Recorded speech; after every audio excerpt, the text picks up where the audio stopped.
Welcome back, everyone, to a new episode of On the Couch with T. Today, I have with me some family that I love and adore. My cousin Fatrell, and she is going to be speaking with us about something that is near and dear to her, and that is her experience that she's had with her heart, specifically a transplant and open heart surgery. So we welcome Fatrell today to the couch. Hi, Fatrell. Hi, how are you? I'm good. Good. Good to see you. Good to see you too. So I guess you can first start off by telling us how your journey began. What led you initially to know that something was even wrong with your heart? What were the symptoms? My journey started when I was about maybe like 39, going on 40. I just had constant colds off and on. You know, I would go to the doctor, they would give me medicine. They tried to say I had asthma. None of that actually was the truth. So one day I was at work. I told my supervisor I was going to the doctor because I just didn't feel well. Make a long story short, my mother worked downtown with me. At the time, I was working at AT&T as a sales associate. So we went to the doctor. The doctor did an EKG, and she said, "Oh, you're going to the hospital." And I said, "Oh, well, I'm just going to drive my car, whatever." She said, "Oh, no, you're going in the back of the ambulance." She put me in the back of the ambulance. They took me straight into the hospital. And all I can remember is seeing my mom's face. She was just like, "What is going on?" Well, to fast forward a little bit, I had been fighting that for a while. When I was about 44, 45, the heart just got worse. And what they did was they diagnosed me with cardiomyopathy, which is idiopathic, meaning that they don't know exactly where it came from. But my story, I kind of think that I know where it came from because my dad passed away when he was 32 with the same heart condition. Okay. And then right now, my brother is also diagnosed with the same heart condition. Okay.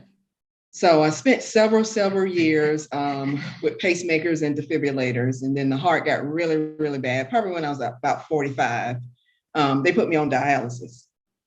I was on dialysis for about 2.5 years, and then I got off of dialysis, and everything got stable, but it slid back a little bit.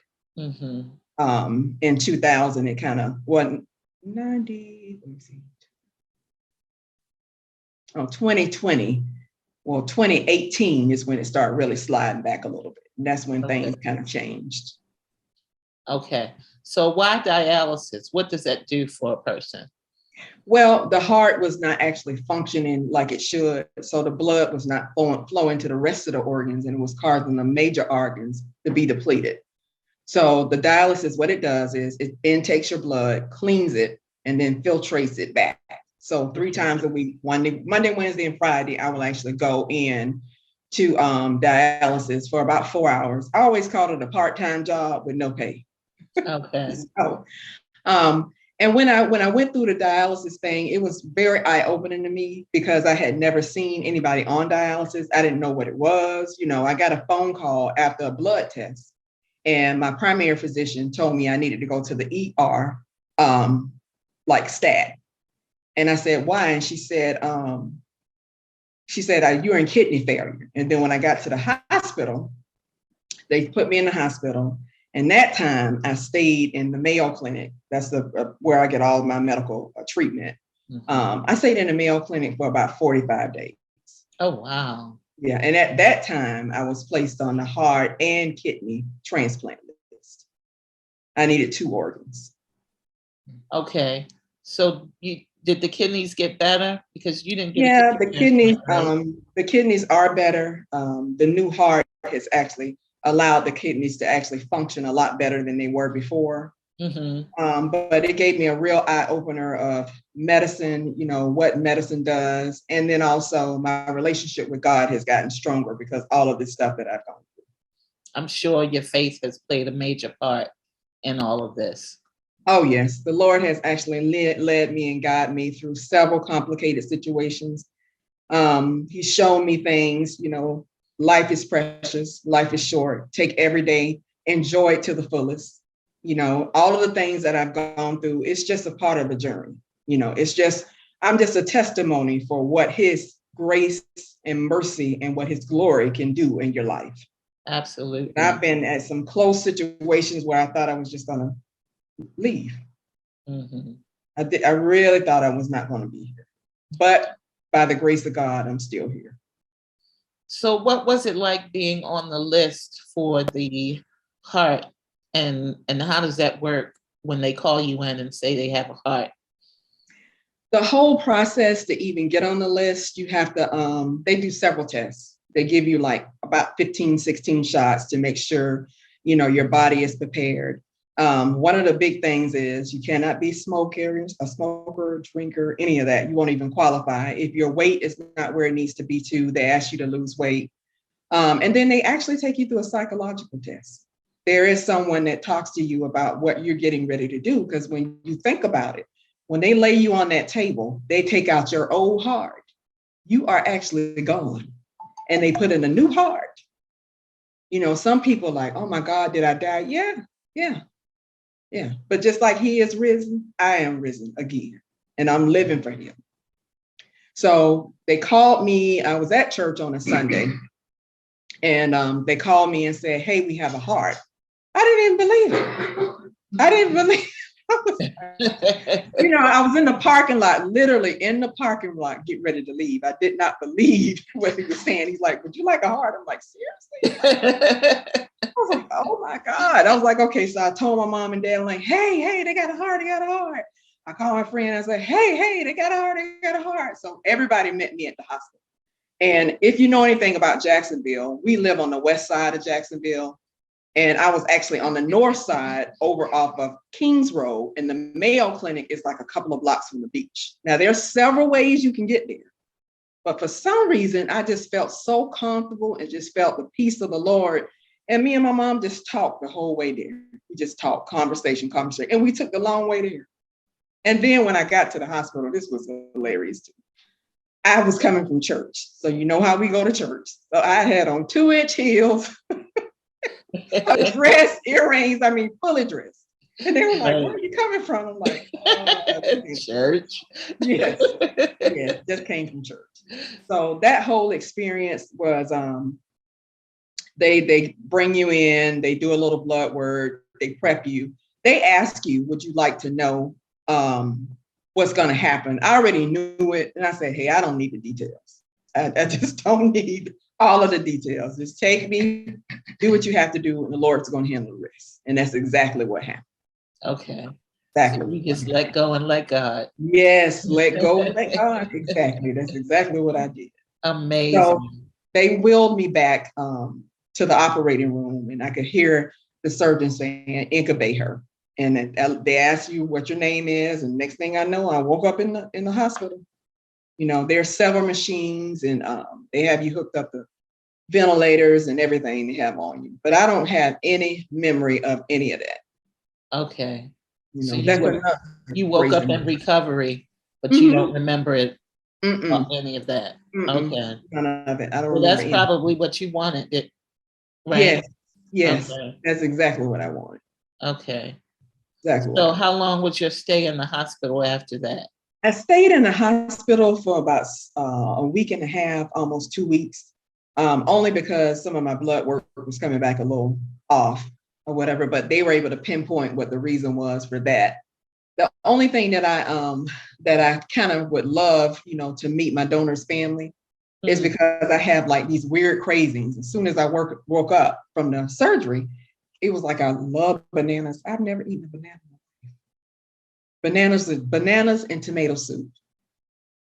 And then for some reason, animals just come to me and they sit next to me. And I'm like, okay, I'm not even an animal lover. I don't hate animals. I'm just not an animal lover, But just things like that, And then after all of that, there's several medicines that you have to take. That can be a little bit overwhelming, is the medicine. Because you have to take something to stop rejection, right? Yes. You have to take anti-rejection drugs. There's a lot of them when you first have a transplant. There's a lot of pills. It's 3-4 times a day. It's so many I had to just number the bottles. It's about 17 or 18 pills. And then as time progressed, then the pills become less and less and less. Like right now, I may have like 9. So it's a lot better once everything. And this year made my 2-year anniversary. Praise God. Yes, Wow. 2 years. Yeah. Wow, what a testimony. Oh, yes. Yes, definitely a testimony. Good example as I do not look like everything that I have gone through at all. So do you have a big scar where they took the heart out? Yes, I have a long scar. I don't have any problem showing my scar, but it's here. There's a long scar straight down the middle. Okay. They kind of fade away after years go on. There's several support groups. I have one particular friend that had a transplant or whatever, and she showed me her scar. She's 10 years out. I met her in the hospital when we had a 45-day stay. I met her then. And so she got the heart when I was in the hospital with her, and it's been 10 years. So she's 10 years out and still doing well. Good. Yes. Good. That's something to look forward to. So you said you want to meet your donor. Do you think your donor maybe crave those types of foods or like those types of foods? I'm thinking yes. See, they with the transplant or whatever, the donor's family, you have to write them a letter, and it's up to them whether or not they respond back to you. Some people are open to it, and some people are just so devastated about losing their loved one. And from the first, when I got the heart, my only prayer was that provide them comfort during their loss. I just kept praying for them, hoping that, they found some light at the end of the tunnel. And I wanted to share my story with them, so they can see, okay, she got the heart, she's out asking other people to be donors. I'm taking care of the heart that God has given me and their family has allowed me to have. I'm very appreciative to that, because I realized that I would not be here if it wasn't for this donor and wasn't for God. Right. Yeah. So I guess, have they written you back or? No, they haven't written me back. Okay. So maybe one day they'll come around and you'll get to meet them, because more of us need to be donors. We need to check that box when we get our driver's license and say that we want to be donors, because this is a true testament of what it can do for someone. Yes, it can. It definitely can. I have one of my classmates, his name is Leonard Larimore. He was also on the transplant list for a heart and a kidney. And his wife is leading a campaign right now to have people to sign up to be donors.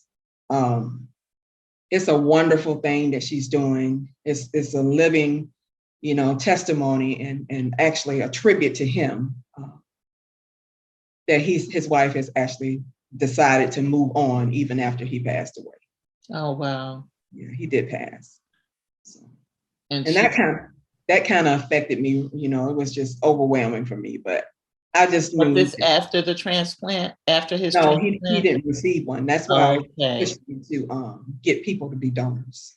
Okay. Because in order for you to receive a transplant, the blood type, the size of the heart, there are a lot of factors that have to come into play when they choose, the heart for you. Wow. So you were chosen. Yes. Wow. Praise God. That's all I can say. Yes. Nothing but the Lord. Nothing but Jesus. Wow.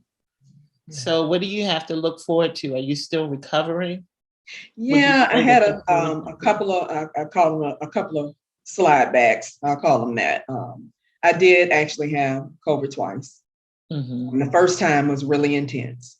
Ended up in the house for about a month. And then I ended up in the hospital for about a week, and then spent another 2 weeks at home. That was a terrible experience. That was more terrible than the transplant. Mm. And I've had one complication where I had to actually go back in and have another heart surgery. But that's right. You did have another heart surgery. Mm-hmm. So you had a second heart surgery. What went wrong, or there was a tricuspid valve leakage. And it was causing swelling in my left leg. And so in order for them to do that, they had to go in and they put in a pig skin and put the cup in to actually stop the flow of the blood from regurgitating back in my heart. Okay. Now everything flows, it's flowing where it should go, and everything's okay at this point. Okay. So, sometimes there are complications. And I just know in my heart that the Lord has something for me. Yeah. Because the enemy is constantly trying to get me to fold. Right. Always something is coming in the way, but don't faint. Mm-hmm. The word says, faint not. Mm-hmm. And that's what I've been doing. And you remain pleasant through it all.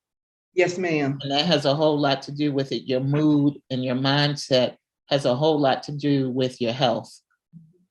Yeah. It definitely does. Definitely.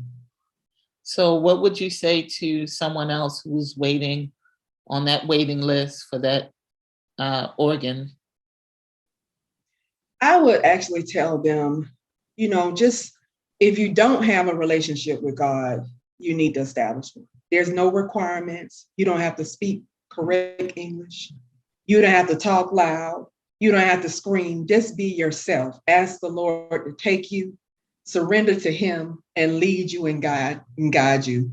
I always say that healing can happen on either side. It can happen on this side or the other side, but you will have healing regardless of what side you're on.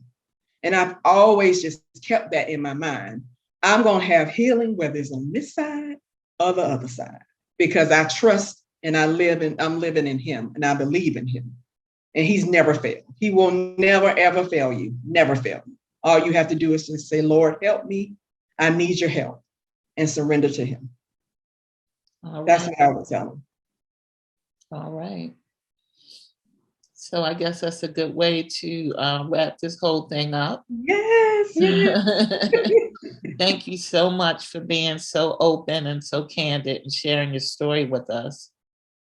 Thank you. Thank you. Thank you. Thank you. Love you, cuz. Love you too. All right. Have a good night. All right. Thanks for joining us. Okay.